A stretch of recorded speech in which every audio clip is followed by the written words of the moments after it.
Nimechukuliwa nikapelekwa Morogoro miaka ya nyuma. Kuna tukio moja lilitokea maeneo ya Msamvu pale.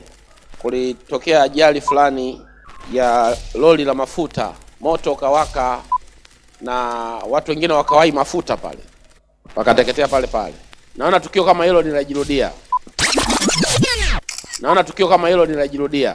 Siku ya Jumapili ya tarehe 21 mwezi wa 6 mwaka 2026 katika ibada ya kinabii yenye mlengo wa unabii unaosema mtu anayetafutwa sana na Mungu sehemu ya 3, MWB James Onea alitoa maneno ya unabii kuhusiana na ajali ya moto kutokea tena katika mkoa wa Morogoro, na haya ndio yalikuwa maneno yake.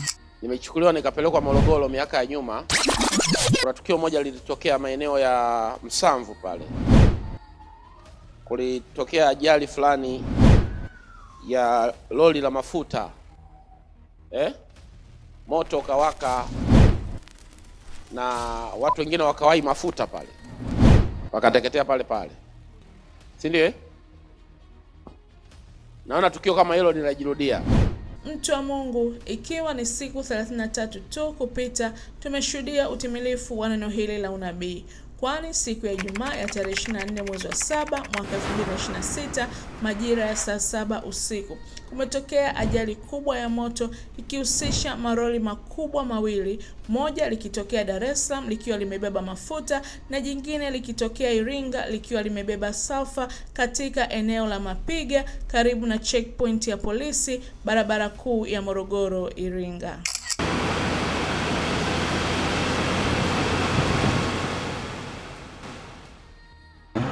Kwa majina naitwa Inspector Faraja Pazi wa Jeshi la Zimamoto na Uokoaji. Mnamo saa 7 na dakika 28 tulipata tukio. Tukapewa wito kwamba na 8 kuna gari zinaungua. Tukatoka kule, tumefika hapa saa 7 na dakika 38. Tumeingia hapa. Tukaanza tukakuta hiyo tenki ya mafuta ambayo imetokea Dar na hii gari nyingine imetokea Iringa zimegongana. Ile tenki ya mafuta tumekuta inawaka. Kwa haraka tukaanza jitihada za kupambana na ule moto. Hakika huu ni utimilifu wa viwango vya juu sana vya unabii huu. Kwani mpaka mafuta wa Bwana MWB James Onea alisema ya kwamba tuliombee jambo hili ili lisitokee, na kama likitokea lisilete madhara makubwa kama alivyoona nabii. Na tumeshuhudia neno hili la unabii likitimia, jinsi ambavyo moto ukiwaka lakini hakuna madhara makubwa yaliyotokea, kwani malori yote yalikuwa yamebeba malighafi aina ya vilipuzi, na kama mlipuko mkubwa ungetokea basi madhara makubwa yangetokea hakika.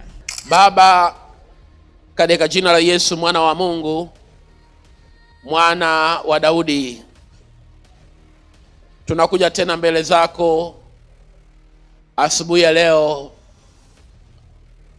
Tazama yale ambayo yamewekwa rohoni mwangu. I have discerned kwa habari ya tukio la ajali ya moto tena, na tazama nimeona lori lenye mafuta likiteketea kwa moto na watu wakiteketea, and I have seen an ambulance.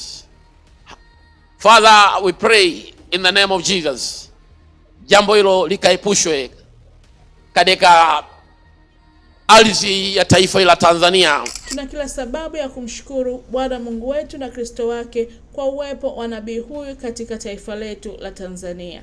Kwani kupitia nabii huyu tumeshuhudia jinsi ambavyo taifa letu limeepushwa na majanga makubwa. Na tumeshuhudia kupitia nabii huyu maisha ya watu wengi yakiendelea kuhifadhiwa hai hadi sasa.